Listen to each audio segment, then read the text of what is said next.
All right, today we are breaking down three huge global developments. We're talking tariffs, a really shocking attack, and a military escalation, all of which are pushing international stability right to the absolute edge. So what you're looking at are three massive events that, on the surface, might seem totally separate, but they are deeply, deeply connected. Together, they really paint this picture of a world under some serious pressure. We've got economic chaos, a stunning security breach right here on U.S. soil, and a military standoff heating up halfway across the globe. So let's start with the first domino to fall, this economic shockwave. And really, it's a single policy move that has sent tremors, big ones, rippling through the entire global economy. And it all comes down to this one number, 15%. This is the cause of all the chaos. It's a brand new universal tariff introduced by President Donald Trump, basically a flat tax on nearly everything imported into the United States. Now, what's absolutely crucial to understand here is that this tariff has been upheld by the Supreme Court. So this isn't just a proposal or some kind of threat anymore. Nope, it's now the law of the land.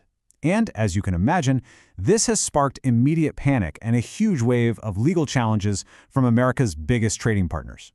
And this, right here, just lays out the whole conflict perfectly. On one side, you've got the U.S. administration pushing this very hard-line America-first economic policy. And on the other, you have allied nations like Singapore and Malaysia just scrambling, urgently trying to figure out if decades of carefully negotiated trade deals are now completely worthless. Okay, so this is where we see things really start to escalate. We're moving from these economic disputes into a truly dangerous moment for global security, with actual physical violence and serious military posturing. And right here in the U.S., that tension just boiled over in a really tragic way at the president's own Mar-a-Lago resort. A shocking security failure allowed an armed intruder to get onto the property, and it all ended in a fatal confrontation with the Secret Service. It's just a stark reminder of the volatile climate we're in.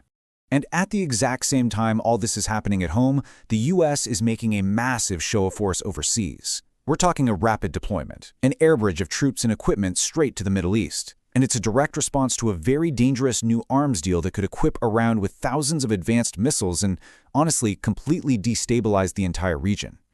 So you have to ask, right? How is the rest of the world taking all of this rapid escalation on all fronts? Because let me tell you, nobody is immune to these shockwaves.